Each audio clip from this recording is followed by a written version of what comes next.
Hello student, देखिए last lecture में हमने सीरीज कॉम्बिनेशन के बारे में डिस्कशन किया था और हमारे पास वहां से एक फॉर्मूला जनरेट हुआ था R1 plus R2 plus R3। हमने ये भी देखा था ये कहां से आया है, ठीक है। और एक बात और, कभी भी ये पूछा जाए कि श्रेणी क्रम और समांतर क्रम में किस क्रम में प्रतिरोधों का मान अधिक प्राप्त होता है और किस में कम प्राप्त होता है, तो आप ये भी देख लें। यदि श्रेणी क्रम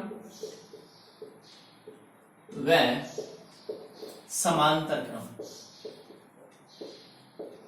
में कौन से क्रम में प्रतिरोधों का संयोजन अधिकतम व कौन से में न्यूनतम प्राप्त होता है, तो यहां पर अगर देखा जाए तो इसमें देखिए हमारे पास सारे के सारे जो सीरीज में जुड़े हुए हैं, यहाँ रेजिस्टेंस ज्यादा मिलेगा, यानी प्रतिरोधों का मान इसमें ज्यादा मिलेगा, जबकि जो समांतर क्रम है उसमें क्या मिलेगा, कम मिलेगा। तो इस बात को आप याद रखें कि किस क्रम में ज्यादा प्रतिरोध प्राप्त होता है और किस में कम। तो समांतर में कम प्राप्त होगा और श्रेणी क्रम में ज्यादा प्राप्त होगा।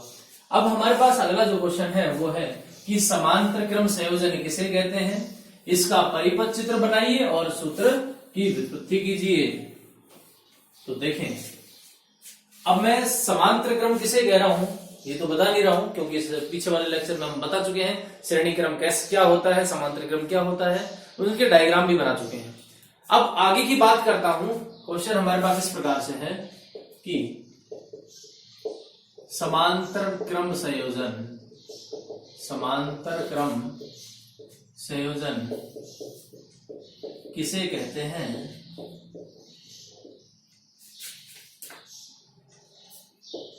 चित्र बनाकर सूत्र की व्युत्पत्ति कीजिए।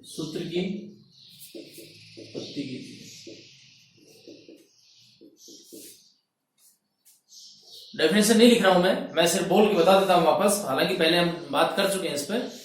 इस प्रतिरोधों का ऐसा संयोजन जिसमें सभी प्रतिरोधों के पहले सिरों को एक जगह पर और दूसरे सिरों को दूसरी जगह पर, यानी अन्य दूसरी जगह पर मिलाकर एक साथ मिलाकर जोड़ा जाता है, इस प्रकार का जो संयोजन होता है वो श्रेणी क्रम संयोजन कहलाता है।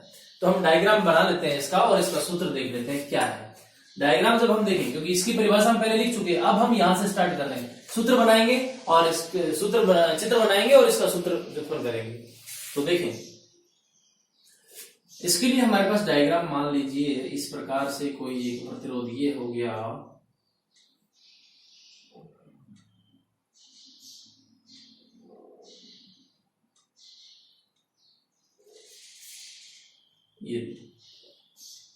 ये हमारे पास क्या है, ये समांतर क्रम संयोजन है, यानी यहां पर आप एमीटर लगा दीजिए। ये हमारे पास प्रतिरोध R1 हो गया, ये प्रतिरोध R2 हो गया और ये प्रतिरोध R3 हो गया। ये प्लस माइनस और धारा इंडिकेशन इधर, यहां पर बैटरी B।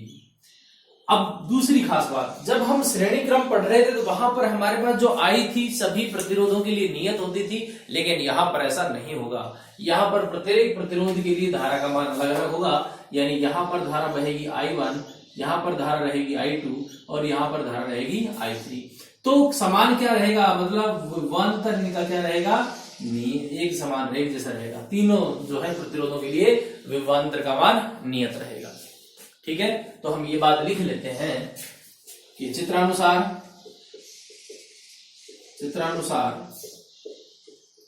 तीन प्रतिरोध क्रमशः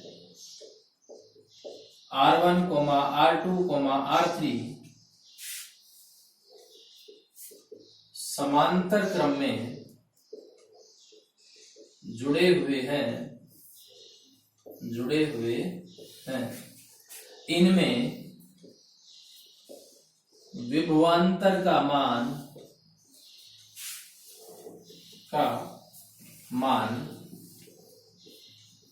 समान है, जबकि धारा क्रमशः I1, I2, I3 अलग अलग प्रवाहित हो रही है। धारा का मान सबके लिए अलग अलग है।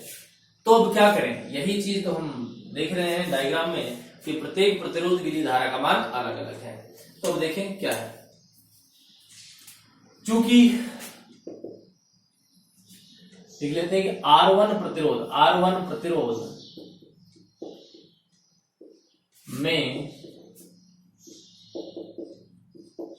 प्रवाहित धारा कितनी है, I1 बराबर क्या होगा, V/R1।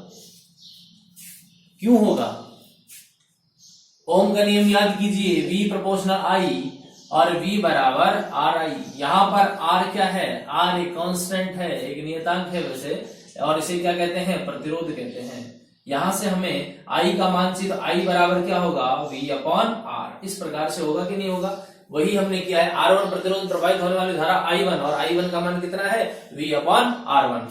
इसलिए R2, या हम लिख सकते हैं इसी प्रकार R2 प्रतिरोध में प्रवाहित धारा I2 बराबर V/R2। R3 प्रतिरोध में प्रवाहित धारा I3 बराबर V/R3। ये हमारे पास इस प्रकार से कॉम्बिनेशन I1, I2 और I3 आ गए। यदि बैटरी से प्रवाहित धारा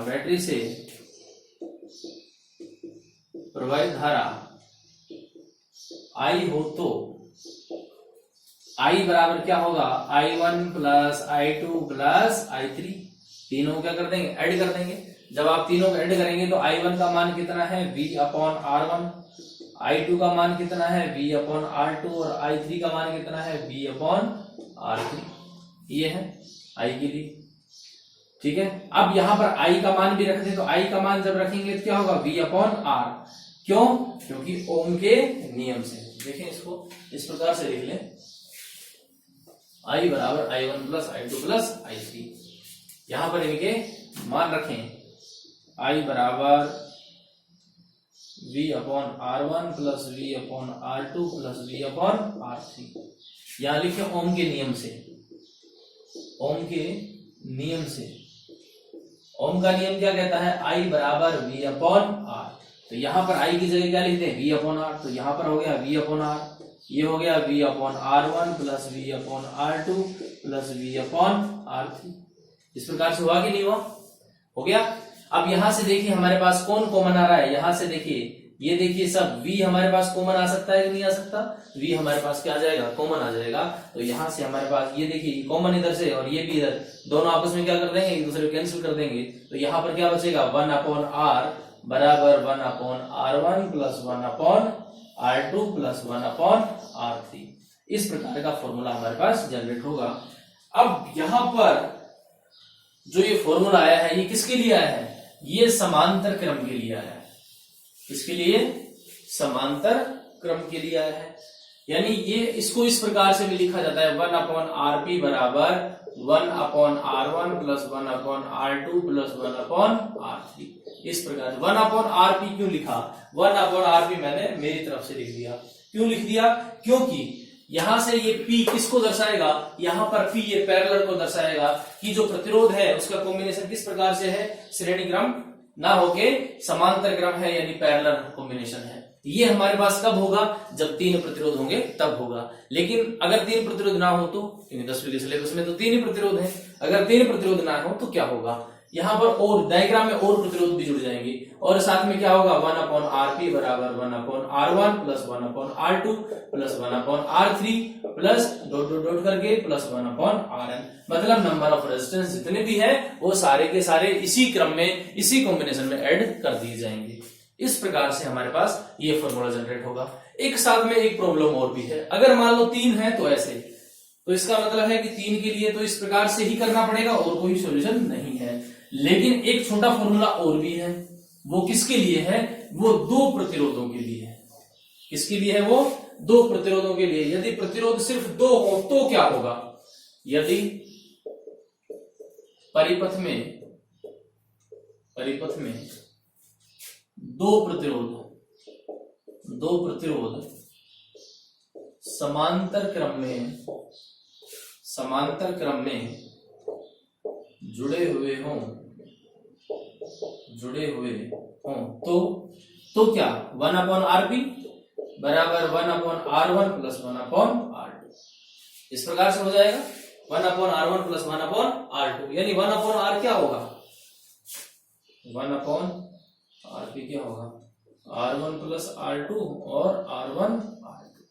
इस प्रकार से हमारे पास ये कॉम्बिनेशन हो जाएगा, R1 प्लस R2 और नीचे क्या होगा? R1 R2। यदि यही चीज हमें सीधे सिंपल फॉर्म में चाहिए, यानी हमें किसका मान चाहिए? Rp का मान चाहिए। किसका मान चाहिए? Rp का। तो Rp बराबर सीधा ही लिख दें कि R1 R2 upon R1 plus R2। ये हमारे पास 2 प्रतिरोध है, तो आप सिर्फ इसी फॉर्मूले को काम में लेके और अंकित प्रश्न को सीधे हल कर सकते हैं। फिर आपको ये सब करने की जरूरत नहीं पड़ेगी, ना आपको एलसीएम लेने की जरूरत पड़ेगी, किसी प्रकार का कोई झंझट खत्म। सारा का सारा जो कॉम्प्लिकेटेड सिस्टम होता है पूरा का पूरा खत्म हो जाएगा, फिर आपको कुछ भी नहीं करना पड़ेगा। अगर 2 प्रतिरोध हो, सिर्फ 2 याद रखें, और कॉम्बिनेशन कैसा हो? समांतर क्रम संयोजन हो, तो आपको सीधा इस फॉर्मूले को यूज करते हुए आंसर ले आना है।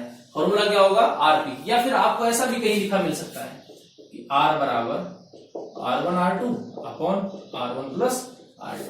इसका मतलब क्या है? ये फॉर्मूला दोनों एक जैसे ही है, दोनों फॉर्मूले एक जैसे हैं। ये P मैंने मेरी तरफ से लगाया है, क्यों लगाया है? पैरेलल को दर्शाने के लिए, समांतर को दर्शाने के लिए। तो इस प्रकार का फॉर्मूला ऐसा होगा। कब होगा ये? जब 2 प्रतिरोध है और दोनों के दोनों किस क्रम में है? समांतर क्रम में है। तब अगर 3 होगा तो फिर अप्लाई नहीं होगा। अगर ये 3 प्रतिरोध हों, कितने प्रतिरोध हों? 3 प्रतिरोध हों, तो फिर ये जो है ये नहीं लगेगा। तो फिर कौन सा लगेगा? फिर तो यही लगेगा। ये सिर्फ कब है? 2 है तब, और समांतर क्रम है तब। तो दोनों कंडीशन आप पहले चेक कर लें, समांतर क्रम भी होना चाहिए और 2 ही प्रतिरोध होने चाहिए, तब ये फॉर्मूला अप्लाई होगा। तो इस वीडियो में इतना ही, नेक्स्ट अगले वीडियो में, तब तक के लिए गुड बाय।